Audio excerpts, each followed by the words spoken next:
Randone. Okay.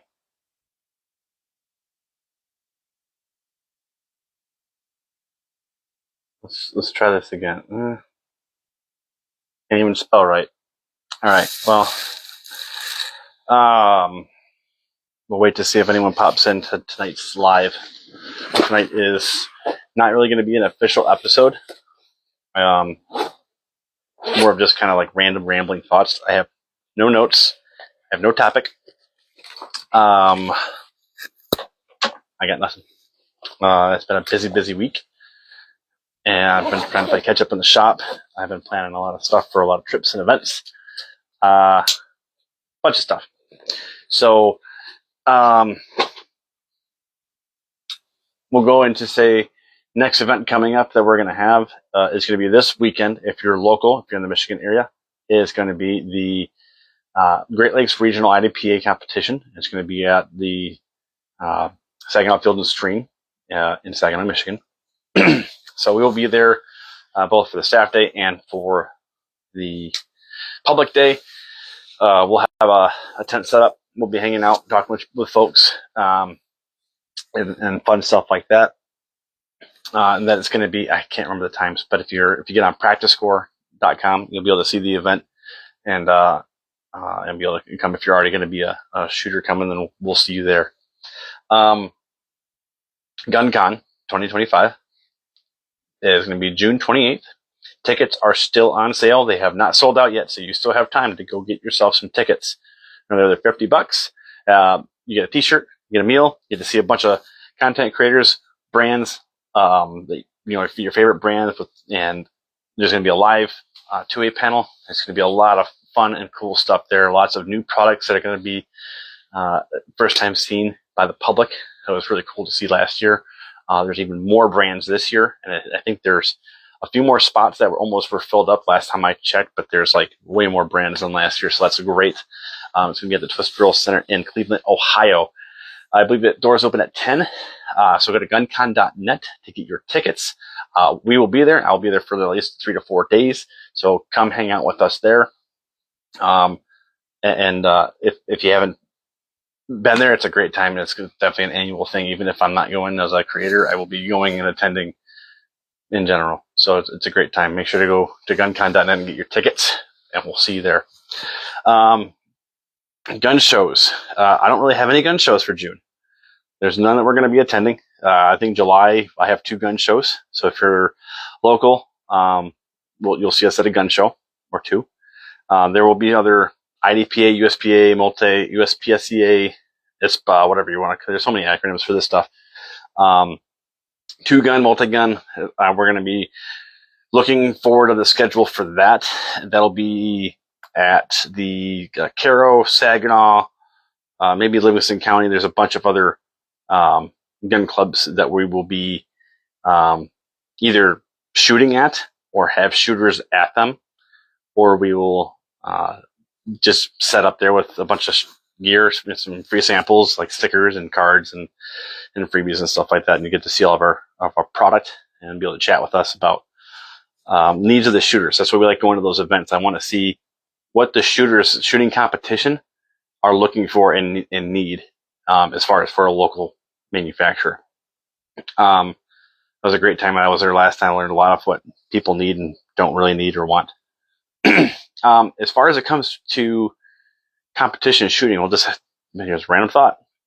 If you don't know where to go to find out where your local matches are for competition, if you're new to it and you want to get into shooting competition, practicecourt.com is like the go-to spot. You can go to gun clubs direct, and if they have local matches at the gun club, if you're a member of it or not, they'll have it listed sometimes, depending on your club in your area. We'll have it listed on their main page sometimes.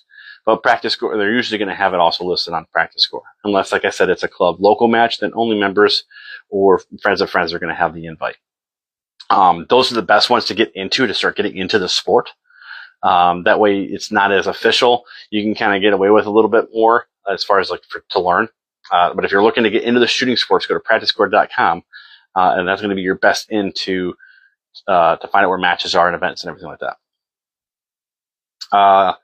Also, the gun shows. If you don't know where to find gun shows, if you are in Michigan, there's 2 is really gunshowtrader.com, and I'll show you everywhere, any gun show that's going to be listing one, as well as if you want to host one and you want to put it out there to promote it. Gunshowtrader.com is where you're going to go for that. Practice course. I don't think there's anything else. I think there's a couple other places that tried to do the same thing, but they failed. Like I said, unless it's a local match, go to practice score. Go to gunshowtrader.net or .com. I believe I think they do every state that has gun shows. So if you're looking for a local gun show or trade event, anything like that, gunshowtrader.com is you can filter for your state and month and everything.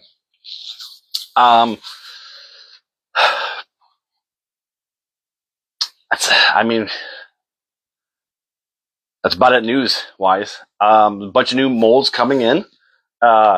You know that there's a bunch of new guns that have been coming out, and we try to keep up to date with a lot of them, but it's kind of going to be based off of whether or not we get requests for them or not, because I don't want to invest a lot of time and money and effort into design and getting new guns offered if nobody wants them. So the HKCC9 is going to be added to the list here very soon. So if you have a HKCC9, hit us up. We will be able to provide holsters for that. Light bearing and non. Hopefully soon. Let's see. We've got the new Ruger RXM that's going to be coming through. We've got there's a couple other new ones. I'll have to look at my list that's not in front of me because I don't have no notes for this. This is just sudden random thoughts. All right. So events. That seems to be a kind of a topic. Let's just roll with it, right? If you're looking to go to gun events, like range days, media events, like things like of that nature, like GunCon, or what's another one they have? They have the NRA thing, which I don't support the NRA unless they've substantially changed, and I don't doubt they have yet. But it's still a good event to go to. It's just unfortunate you got to support the NRA to go to it. Goals is something that I will be planning on going to in, I think it's Knoxville, Tennessee. Goals is in August. That is going to be great. That's Gun Owners of America something. Just look up Goals. It's, I forget what the L is, but anyway, that's a good event to go to. Lots of vendors, lots of people go to that. It's free if you are a GOA member. So go ahead and get your GOA membership. I will be getting mine. I have told myself I'm going to get my GOA membership for months now, and I forget every time I go over to do it. I get distracted, but it's a good thing to have and support corporate organizations that are doing good things for the Second Amendment. Also, there's we did have it. I actually have to add that back to the website because we were actually taking donations for the Second Amendment Foundation, and then we updated our website, and I have to redo that. So you were able to make a purchase or standalone donation to the Second Amendment Foundation, which is they're fighting a lot of lawsuits and everything with the Second Amendment as well. So those are a great organization. I talked with FPC. They don't have anything like that where I can do a direct donation, but I'm just going to be adding a link to where you can go directly to the FPC page to donate to them directly. So they didn't have any type of plugin or anything hot link wise for you to do it directly from our site. But we will link that in our like affiliates page. So if you don't know, if you haven't been to our new website, we have an affiliates page, and that's going to be partners in the industry that we're going to be just aligning with in a sense. So we've got a training company in there that's out of Southeast Michigan. That's Two Vets Development Group. And then we've got Delta Munitions, the locally manufactured ammunition here in Michigan. And then also we'll have links for like GOA, FBC, first, or the Second Amendment Foundation, things like that. As well as local gun stores that we partner with, do a lot of special orders with, or consulting or anything like that. We'll have them listed in there as well. Even if you're not from the local area, it's always nice to check them out. And gun clubs as well. We're probably going to be adding a couple of gun clubs. I'm a member of one. I was a member of two gun clubs and I let one lapse because they were just going in a different direction that I did not approve of. Which, a little rabbit hole for you. If you're at a gun club and you don't agree or you're not following along with where the members of the committee of that gun club is taking the club, don't do what I did and just quit because they don't align with what you want. You're like, it's not worth the money, and yeah, what am I getting, some range time or whatever? Get involved with the gun clubs. I'm in my mid 30s, so most of the people that are in these gun clubs, as far as like the committee wise or the part of the board, I guess, they're older, right? They have a different mindset and area where they're going to be taking the range. And I'll tell you this is probably true around the country, but I'm just going to say this in Michigan. There's mostly clay pigeon, skeet, and trap guys. Waterfowl hunters mainly, or just hunting. They don't really do anything as far as competition shooting, tactical games, anything that's new and modern. This was like almost a verbatim quote. The treasurer said that they wanted to get more at this one local gun club. It was really cheap, really small range. But they're like, we want to get more younger people in. So we want to get like a pistol league and like maybe, do some competition stuff. I was like, oh yeah, that's cool. That's great. Like we want to, plans for expanding your range. I built ranges, managed ranges, and did a lot of range estimations and stuff while I was in the Marine Corps. Like I can help you with that. I can see, I can lay it out and see what you can play with here. And he's like, yeah, I just don't want a bunch of people running around with AKs.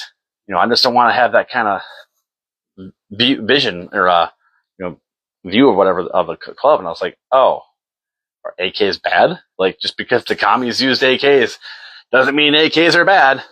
Like I still prefer my AR-15, sure, but I still would like an AK. Not that they're not bad. I have preferences, but they're not. Just because you have an AK doesn't mean you're a commie. Maybe. So, that's just the direction that they were going with it. And I was like, you know what? They're just going to be looping around in circles. So just either wait for that generation to fall off, but then you risk the whole club falling.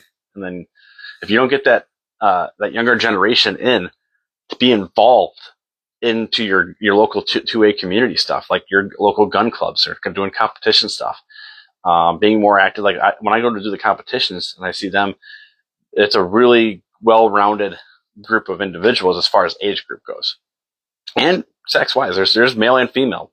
I've been seeing a lot more females doing shooting competitions, which is great. And there's also the kids leagues too. That's really cool. They have restrictions and precautions and stuff, but that's really cool and fun. But getting involved in that event, like the Wolverine 5K, is another thing we're doing.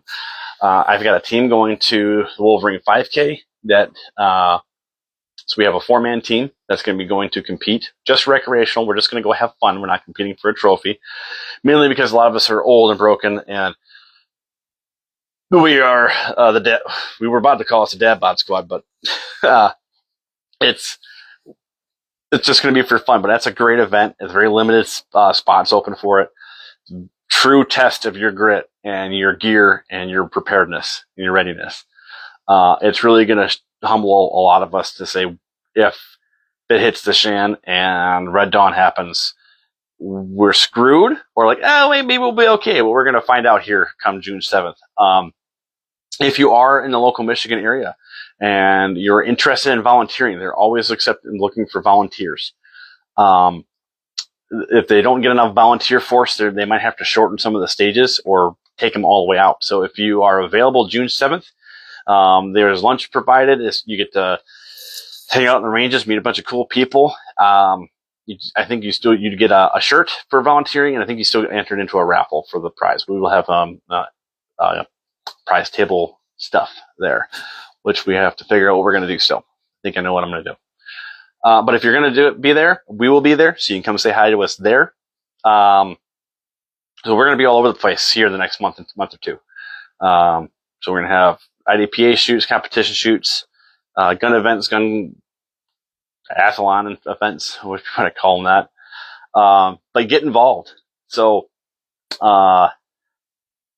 even just going to like these events to watch. I mean, you can go to an IDPA match and just watch. You don't even have to like be signed up. You can be a spectator. That is a thing. You can watch people. You can ask questions, see what kind of gear they have, get all your questions for like, what should I bring for my first competition? What kind of gun? We could probably actually do a whole video on that. I think I might get my buddy Ken, he's a master level IDPA shooter, and we'll just sit down with him.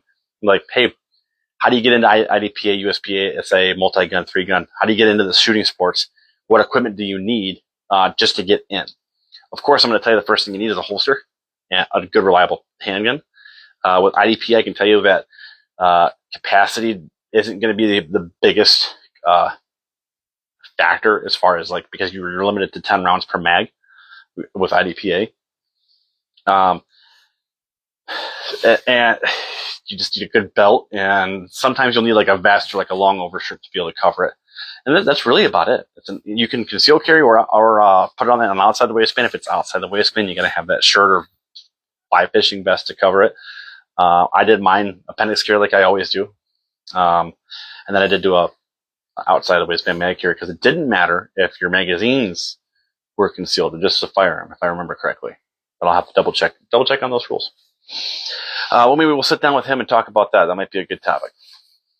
Again, as always, if you guys have ideas for topics or you want to come on and you want to chat with me about something, drop it in the comments of this video, or just shoot us a message on Instagram or Facebook or even the TikTok pages. We have, plenty of different ways you can reach out to us if you want to chat with us either on a video or just offline.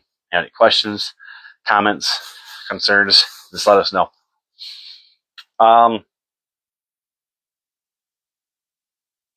Kind of think that might be it. Is just maybe that'll be the topic for the night. We'll roll with it a little bit. It's just get involved with your Second Amendment organizations within your local community and the country. So you got national level organizations like GOA, FBC, things like that. But looking for your local places, or start one. Get together with some friends and start an organization, start a gun club. You don't necessarily have to have a range to have a gun club. It's a perk and it's a benefit and it's nice because you can get more public involved, but you don't have to have the range. You're just a bunch of guys and gals that get together that are going to do stuff for the Second Amendment community, or within that aspect of what you're doing there. Okay. Like I said, you don't have to have a range to have a gun club.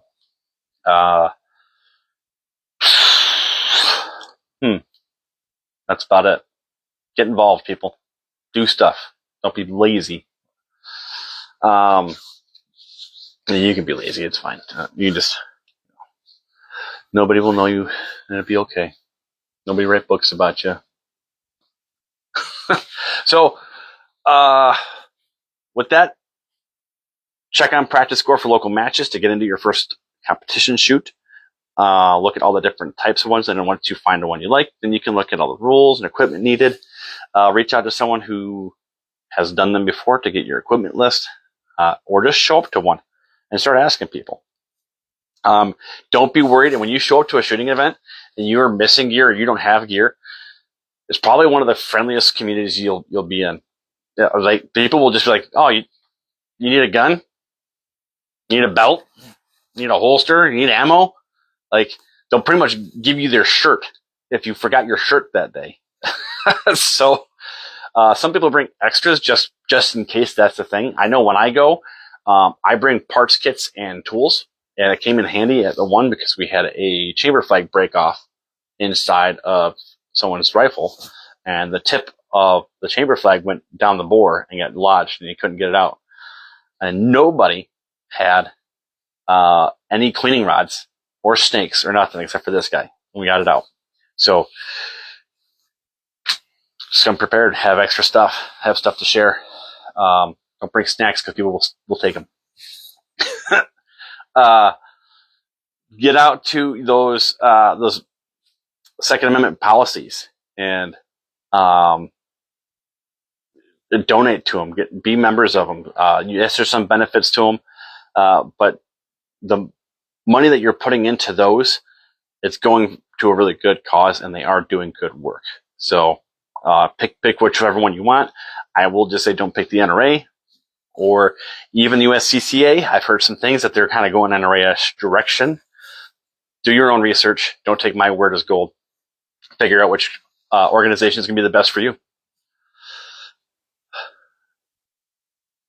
Yeah, even us physically broken guys can. Yes, they do have like full-on handicap competitions. If you're that if you're that broken, what 1D? Sorry, I'm gonna screw that name up, dude. But yeah, if you're like broke, like can't walk, can't hold your own arm up, stuff like you're that broke, they have handicap leagues.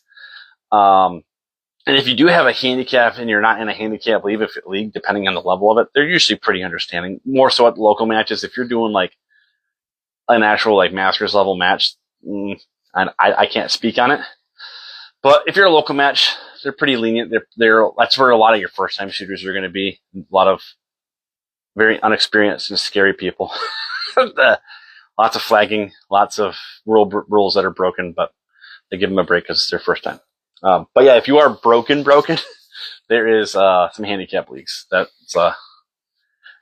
just a bum make. Yeah, you can limp through a stage.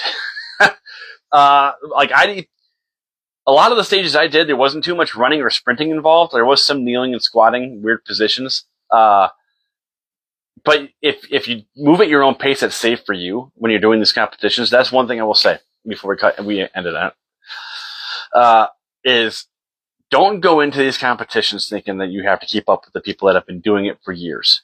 Do it at whatever pace is going to be comfortable and safe for you. Because I'm not telling you what you do, but you should just go into these competitions with the mindset of, I don't want to get DQ'd, and I just don't want to come in dead last.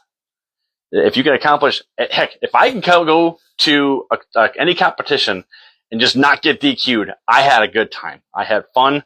I was out there shooting guns and competing, and I didn't die.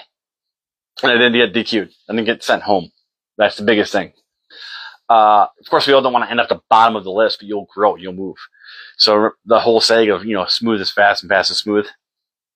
So take your time, move at a pace. I'm guilty of it. I will sit there and go slow. Like, I think I got this. I can speed it up. As soon as I speed up, I screw up.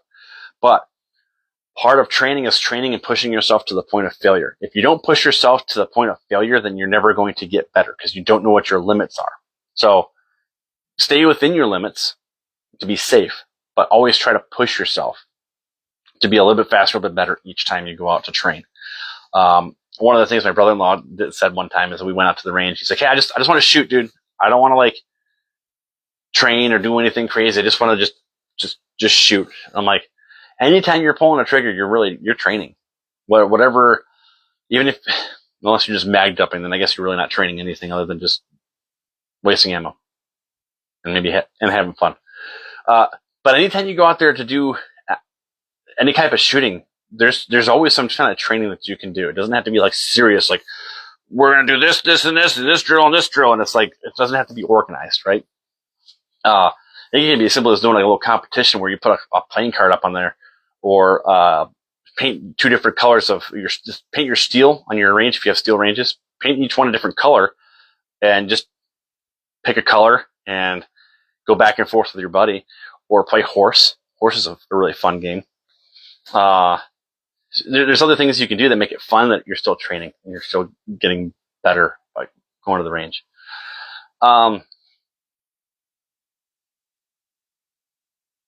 So yeah, I think that's about enough random thoughts on Second Amendment Foundations groups, local events, shooting competitions, where to go, how to find them. If you have any questions, you can, like I said, you can reach out to me. I have done a few. I'm not a professional. I have done a few. I have attended a lot. I've just spectated a few. So I know you can just go watch. You can just chat with the dudes and get an idea of what's going on. Get involved with your local Second Amendment groups. Create a local Second Amendment group. Start a gun club. Join a gun club. Make changes in your local gun clubs. And then help us grow this Second Amendment community to where it becomes more what's the word I'm looking for? Not more known, because everybody knows we're here, but more back to the normal, where we're not just shunned all the time. Show people that we're not crazy psychos. Yeah, that's a that's a good one. Some of us might be, but let's prove them wrong. Right? Don't be dumb out there. Don't be doing dumb stuff with guns. No, don't be doing stuff. Stay out of the movies. Movies is movies. I'm saying this for a reason, because I've known a lot of people that when they go to these shooting competitions and ranges and they're around guns, they get this stupid, like, John Wayne complex, and they're really stupid with guns, and they just do stupid things, say stupid things to the wrong people at the wrong time. So if it's you, don't do it. Just stop, please. All right. Well, everybody, as usual, yeah. I'm gonna work on trying to transfer everything on Instagram live to YouTube. Our full videos are probably no longer going to be live. They will be pre-recorded. I will still do some live videos here and there on Tuesdays. But I think we've ran the course of our episodes for Tactical Tuesday Talks as far as live on Instagram. We're still going to do it. But we've been having issues. I'm surprised I'm able to go live tonight, because it wouldn't let me go live last week, and I tried a lot. But we're going to get better video quality, better audio quality. We're going to ditch these cheap mics, get better mics. Maybe do some work around the studio shop-ish area. But we're not going away. We just might not be as consistent on Tuesdays until we can figure out something better. And I need ideas, guys, because there ain't much up here. I might seem like there is, but I ain't got that many ideas. So everybody have a good night. Carry with confidence, and we will catch you on the next one, hopefully next week. And you're welcome.